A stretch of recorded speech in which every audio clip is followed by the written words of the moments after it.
Hi guys, welcome back. Today we're going to explore section 4.4, the trig functions of any angle. So if we are given an angle on the xy plane, you're essentially going to have the x component, the y component, and the radius of the circle it would create.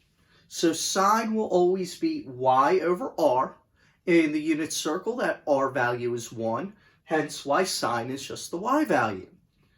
Cosine is x over r, same logic with the unit circle there.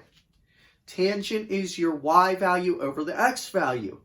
Already covered that in the unit circle, so we're just reiterating that fact. So for cosecant, it's the reciprocal of sine, so sine was y over r, cosecant's going to be r over y. Same thing with secant. Secant is going to be r over x, and cotangent is the reciprocal of tangent, so that's going to be x over y. Now, each of these functions, I'm just going to look at sine, cosine, and tangent, because cosecant's going to follow the same rules as sine, secant's going to follow the same rules for cosine, and cotangent's going to follow tangent. So, if I take the time to make a coordinate plane here, I have 4 quadrants. This is quadrant 1, quadrant 2, quadrant 3, and then the final lower right-hand corner is quadrant 4. So, in each quadrant, we can tell based off of our x and y values, hey, what's going to be positive, what's negative.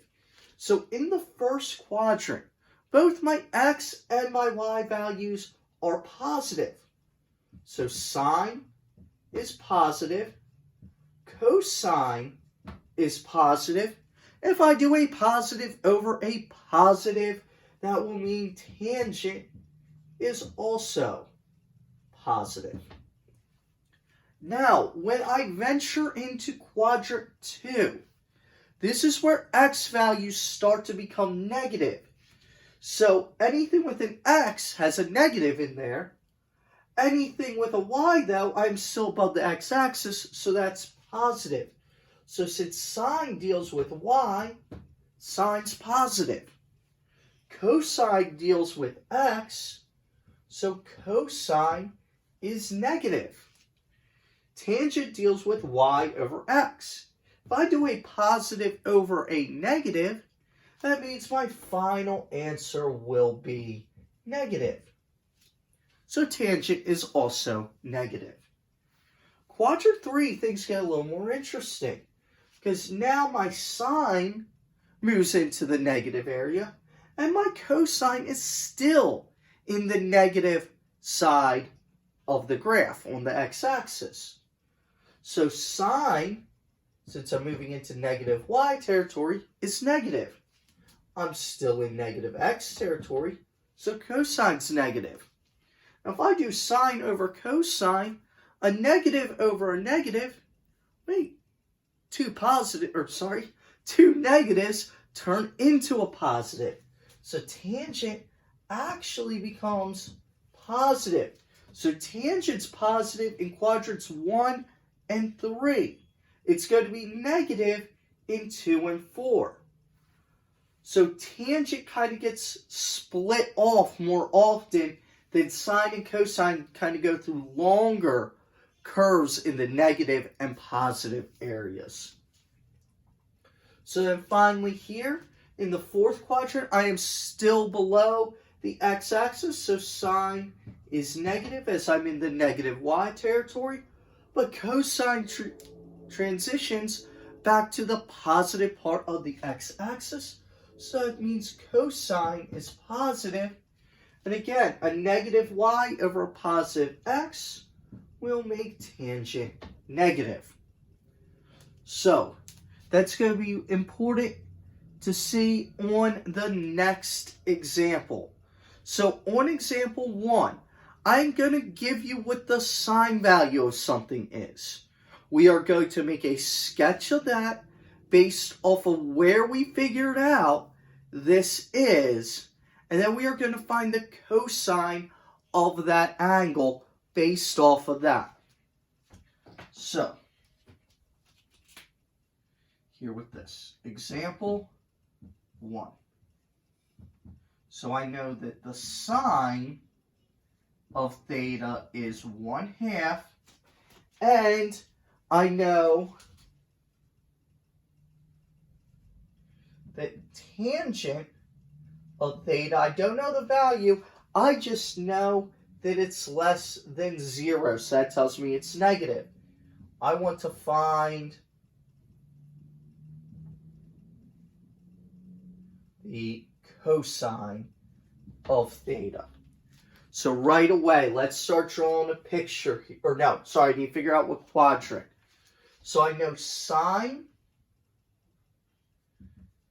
is positive and tangent is negative because tangent is less than 0. So based off that fact, sine being positive, that can only happen in quadrants 1 or 2. Tangent being negative happens in quadrant 2 and 4. So the only overlap possible is quadrant 2. So we know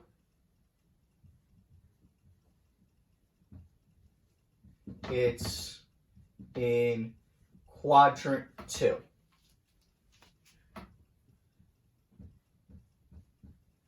So what I'm going to do is make a sketch of my graph inside of quadrant 2 and use that to help me realize something about my x value after I utilize the Pythagorean theorem. So this is what we got. So this is my theta essentially. So here this is my opposite, so that's 1. And that's 2, because y over r. So I made my y my up and down here. I made the r the hypotenuse. And there's our right angle. So I'm missing my adjacent side. So that's my goal right now. We're going to utilize the Pythagorean theorem to find the adjacent side.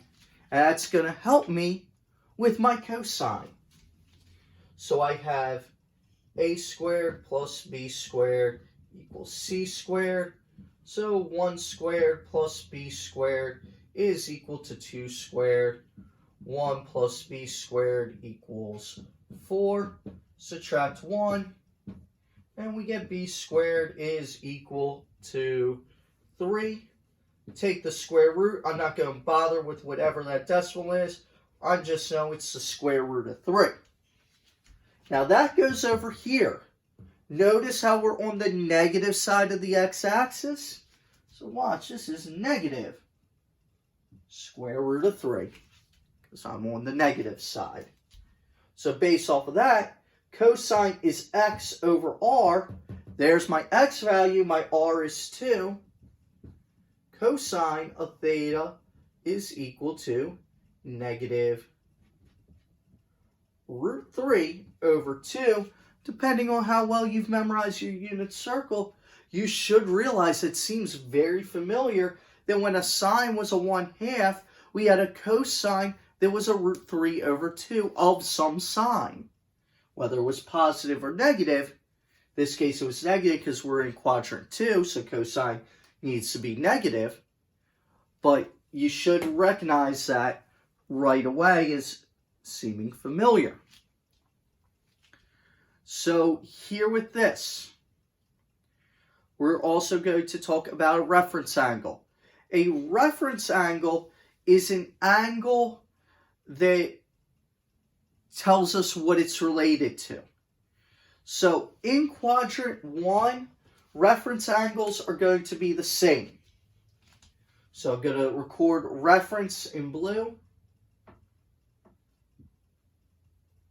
Or actually, I'll do it in red since my blue doesn't seem to be nice to me right now.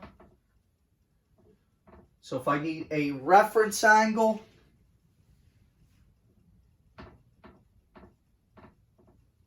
this is just going to be the same in quadrant 1. Because quadrant 1, we're already at that acute angle. Inside of quadrant 2, the reference will be 180 minus theta. So we're just saying like, oh, if I'm over here, I need to flip back to here. So 180 minus wherever I am references me back. Then I just use my sign there. So that's 180 minus theta. Some of these can come in handy too with memorizing the unit circle. So over here in this area, it's almost making a straight line with the original angle. So over here, my reference is going to be theta minus 180.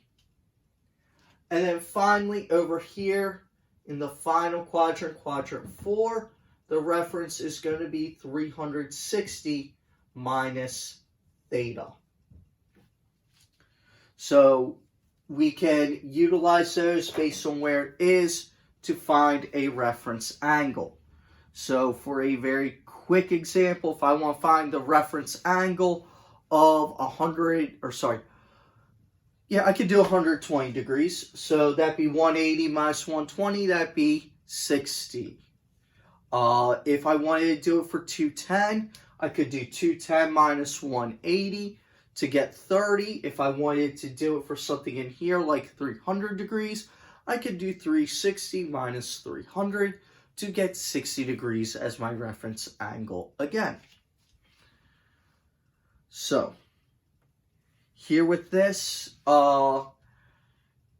when we're evaluating things, remember to utilize the unit circle. There are some examples there saying like find the sine of 11 pi over 6.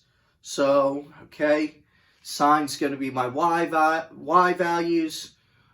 Pi over 6 is going to be in the 4th quadrant. So I'm 1 away, or 1/6 away from completing my full circle. So let's see, sine in this area was positive 1/2 for its reference angle of 30 degrees. So since I'm in the 4th quadrant, I know my sine has to be negative 1/2. So sine of 11 pi over 6 is negative 1/2. You could just read that off the unit circle. Another example we got here is the cosine of 240. So the cosine of 240 is going to be right in this area here. So I know here cosine is getting close to 0. So let's see, that should be negative 1/2 if we refer back to the unit circle. If I look at a reference angle, 240 minus 80, or minus 180, is 60 degrees. Yep, the cosine of 60 degrees is 1/2. Since cosine is negative in the 3rd quadrant, I know it's negative 1/2 there. So that's one way we can kind of utilize those reference angles as well. Or just bust out a unit circle and be like, oh, there it is. Oh, I'm looking for sine. Look at your y values. Oh, I'm looking for cosine. Look for your x values. So that is a basic rundown of this. So remember, examples like this where you have to find a missing piece or you're told information like this, Pythagorean theorem is going to be your friend in here, and then you can just utilize these various rules here. I hope this was helpful. Thank you and have a great day.